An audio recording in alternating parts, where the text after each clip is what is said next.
me permiten, estamos en comunicación con una persona que es experta en mercados internacionales. Trabajó, vivió directamente ahí con los grandes inversores en Estados Unidos. Hoy está en la Argentina, que es Javier Timerman. Javier, ¿cómo estás? Tanto tiempo. Estoy muy bien, pero todo lo que decís es a cuenta tuya, ¿eh? No soy experto en nada. No, sos experto y trabajaste afuera, estuviste, Eso sí, pero bueno. Bueno, está bien. Bueno, pero igual, valoramos mucho todo lo que conocés. Mira, ¿qué le podés decir a los inversores? ¿Ves estas correcciones del mercado que para muchos son lógicas y muchos las estaban esperando? A otros les sorprende, a otros los agarran muy invertidos, apalancados, a otras no tanto. Vos que tenés tanta experiencia que ya viviste de estas correcciones. ¿Esta es una corrección más? ¿Es una corrección que todavía recién comienza? ¿En qué ciclo estamos? ¿Cómo podemos analizar este momento del mercado? Bueno, primero, no soy analista de mercados, soy managing partner de AdCap, pero más allá de eso, no, mira, eh, el- los mercados, o sea, yo escuché un poco lo que estaba diciendo Soledad. Soledad antes que yo, y estoy bastante de acuerdo con lo que dice. O sea, el mercado subió una barbaridad por un montón de factores. Eh, que haya corregido esto que corrigió y tratar de darle una explicación más allá de que puede ser una corrección típica de mercado, sin demasiadas explicaciones, sin demasiadas causas. Pero de todas maneras yo creo que hay algunas causas y hay algunas nubarrones en el horizonte respecto a Argentina y que hay que pensar un poco hasta cuánto pueden llegar a impactar en el mercado y la volatilidad que tiene la Argentina en este momento o que puede llegar a tener. Yo estuve 2 semanas en Nueva York, estuve en otras ciudades de Estados Unidos visitando clientes y volví justo el día que estalló El Libra el Gate. escándalo de Libra. Pero más allá de eso, la verdad, incluso el viernes ese a la mañana, hablando con un colega tuyo, con Pablo Wende, le decía que estaba bastante impactado porque cuando hablaba con inversores no me mencionaban toda la controversia que había en Argentina sobre el tipo de cambio, si estaba atrasado o no. Era algo que les importaba poco. Había más foco en el acuerdo o no con el fondo, pero había bastante tranquilidad respecto a lo que la Argentina podía llegar a hacer o no hacer y mucha tranquilidad política. Nos llamaba la atención a mí y a Eduardo Levi Yeyati, que es nuestro economista jefe con el cual fui a las reuniones, nos llamaba mucho la atención la poca preocupación por todo el aspecto político en un año electoral cuando la Argentina siempre, cuando hay elecciones hay volatilidad. Y bueno, y de repente estalla el escándalo, de repente los mercados empiezan a... Porque uno puede haber dicho, che, mirá, pasó todo esto y el mercado no reaccionó mal. Sí, pero tampoco reaccionó bien cuando se juntó con Trump, Milei y Caputo con Scott Bessent. O sea, el mercado claramente no está reaccionando en este momento, por lo menos el mercado de bonos, ¿no? De renta fija. Pero hay una tendencia a la baja que yo creo que es producto de un cansancio, falta de noticias, expectativas reales sobre qué puede pasar con el fondo, hasta cuánto va a llegar, porque el fondo y la Argentina están discutiendo no plata, están discutiendo un modelo económico o están discutiendo política económica.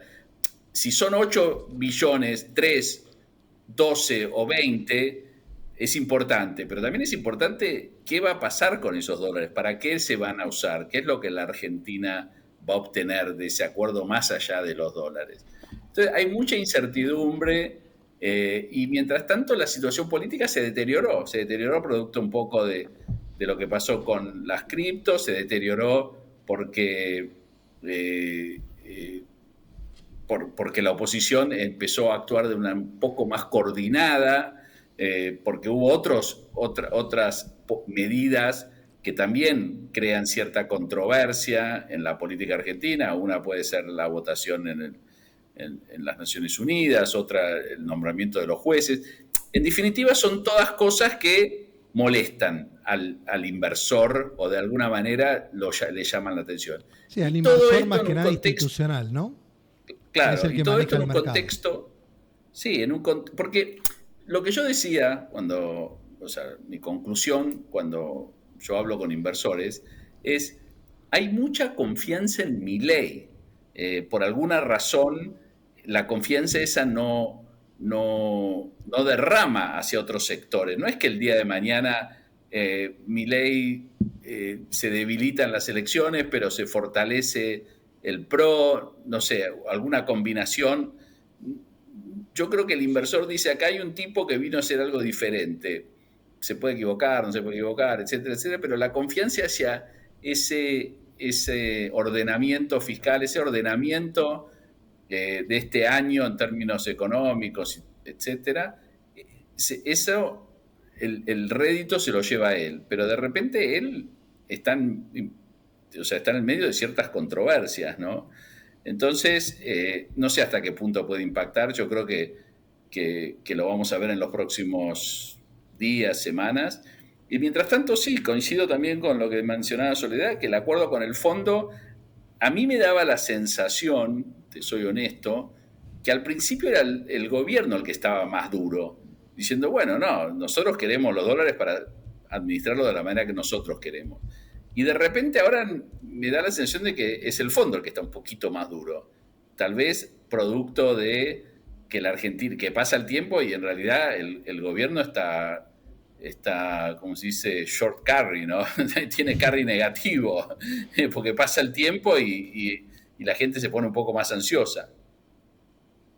Y Javier, ¿qué me podés decir del mercado afuera? A ver, hubo caídas importantes, viste que está ahí siempre la pelea crecimiento versus inflación, si baja o no la tasa. ¿Qué le decís hoy a un inversor? ¿Cuáles serían hoy los sectores para invertir, también teniendo en cuenta toda la guerra de aranceles, todo lo que ha generado también desde que asumió Trump, que ha generado turbulencias sin duda en el mercado, lo ha puesto un poquitito más, poco predecible todo lo que viene. Entonces, sabemos que el oro hoy fue el gran ganador, por lo menos entre enero, en lo que va del año, enero y febrero. ¿Qué perspectivas, cómo ves el mercado americano de equity, por ejemplo, en este momento? ¿Y qué le dirías a un inversor dónde posicionarse en el corto plazo? Mira, a mí el mercado me da un poco de vértigo, el mercado americano, porque también me parece que el fenómeno Trump es un fenómeno que, si bien el mercado siempre prefiere los candidatos republicanos, me parece que hay incertidumbre respecto a las políticas que puede llegar a tomar Trump, más allá de lo que se esperaba en términos de la guerra comercial y todo este tema de los aranceles. Pero vimos una respuesta también un poco errática respecto a la guerra de Rusia-Ucrania, con China, qué sé yo. Me da la sensación de que este tipo de políticas erráticas o tal vez inesperadas ponen en alerta a la Reserva Federal. La Reserva Federal es sensible a cualquier aumento de la inflación o es sensible a quedar atrás de la curva, ¿no? De decir, bueno, nosotros pensábamos, no sé, digo, reducir la tasa X veces y de repente ahora la tenemos que subir. Eso es mortal para la Fed, ¿no? Pasa, pero está pasando cada vez más seguido. En una época pasaba una vez cada tanto, yo recuerdo que era raro que pase, pero ahora pasa constantemente. Y por eso yo creo que la Fed se va a mantener bastante. A mí me cuesta creer que la Fed va a reducir la tasa inclusive una vez más. No lo o sea, me cuesta creer que en este contexto, pero por otro lado, creo que lo que seguramente va a hacer actuar a la Fed es cualquier tipo de inestabilidad en el sistema financiero, o sea que el mercado caiga más de lo previsto. Es lo que en su momento se llamó el Greenspan Put, ¿no? El mercado no cae demasiado porque si cae demasiado, Greenspan baja la tasa, se decía en su momento. Eso todavía para mí aplica. Entonces, yo sería cauto. A mí me da un poco de miedo toda la euforia tecnológica, porque veo que cuando las empresas eh, eh, tienen earnings que son como los esperados, pero no mucho mejores, o mejores, pero no tanto mejores. Decepcionan muy rápido, muy fuerte, muy profundo. Sí, sí. Entonces, en este escenario a mí me gustan siempre las defensivas, ¿no? Los blue chips, las tal vez que empresas que paguen algo de dividendos, esas que se mantienen y que no nunca caen demasiado, ¿no? En Argentina coincido, o sea, yo creo que en Argentina me parece que si las cosas no se deterioran a nivel político, que yo estoy en minoría, yo creo que hay que mirar a la política, porque la política puede desencadenar algún tipo de wait and see de los inversores de afuera. No me queda tan claro que el panorama de acá a fin de año es viva la pepa en términos de política. Pero manteniendo eso, manteniendo que el plan de estabilización continúe y que la Argentina logre un acuerdo con el fondo, y yo creo que lo va a lograr, porque yo creo que Caputo es bastante inteligente en eso. Él sabe que el mercado se puso ansioso, o sea, y si el mercado se pone ansioso, hay que darle algún tipo de respuesta. Así que yo calculo que va a haber un acuerdo con el fondo.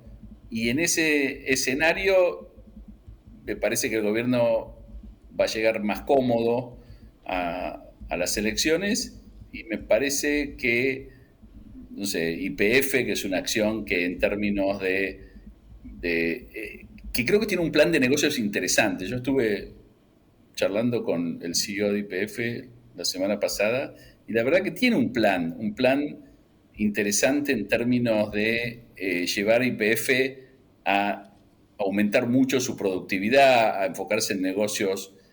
Yo no soy un analista de equity, pero me da la sensación de que tienen un plan de negocios agresivo para mejorar los números, para deshacerse de negocios que no son los negocios tradicionales de YPF, etc. Y después tengo mucha confianza en el sistema financiero argentino, en el sentido de que creo que la Argentina tiene mucho para crecer en términos de incorporar, de que el sistema financiero genere crédito, genere financiamiento. Lo veo, y creo que los bancos en eso, especialmente los bancos grandes, pueden aumentar mucho. Que expandan el crédito y con esto también crezca la economía. Y también nuevos productos. La Argentina está muy atrasada. Es curioso, porque está muy atrasada en términos de volúmenes, no necesariamente en términos de productos. Yo creo que los argentinos son creativos creando productos financieros, pero tiene poca inserción en la población. Vos vas a Colombia, por ejemplo, y cualquier persona, cualquier colombiano que vos te encuentres, desde un colectivero hasta un oficinista, lo que sea, tiene una acción de Ecopetrol, que es la YPF nuestra, ¿no? Pero tiene, porque le parece, ¿cómo no voy a tener Ecopetrol? No sé, es como, tiene que tener, o Bancolombia. Son 4 acciones, pero las tienen. Y después, bonos del Tesoro. No hay mucho más. ¿Querés hacer, crédito privado? No hay. Los bancos, es muy precario el sistema financiero colombiano en términos de producto, pero tiene mucha más profundidad que el argentino. Y creo que Argentina, si profundiza un poco el sistema financiero, los bancos grandes, las empresas grandes van a capitalizar eso. Javier, te agradecemos un montón, ¿eh? Y para nosotros sí sos un referente. Yo sé que siempre la humildad, hemos tenido muchas charlas, sos una persona que está todo el día hablando con inversores en Estados Unidos, así que siempre sos una palabra autorizada y bienvenida acá en Mundo Dinero. Así que un abrazo grande y un saludo a toda la familia AdCap. Bueno, gracias Mariano, y gracias a las colegas que atentamente tuvieron que escuchar. No, porque para mí también sos un referente, entonces escucharte siempre es más que positivo, porque sumás valor, y me parece que la gente en este momento necesita valor para saber dónde está parado y en las inversiones, así que estaba atentamente escuchando y coincidiendo. Bueno, también. Muchas gracias Soledad. Bueno, un abrazo, Javier. Gracias. Hasta la próxima. Hasta luego.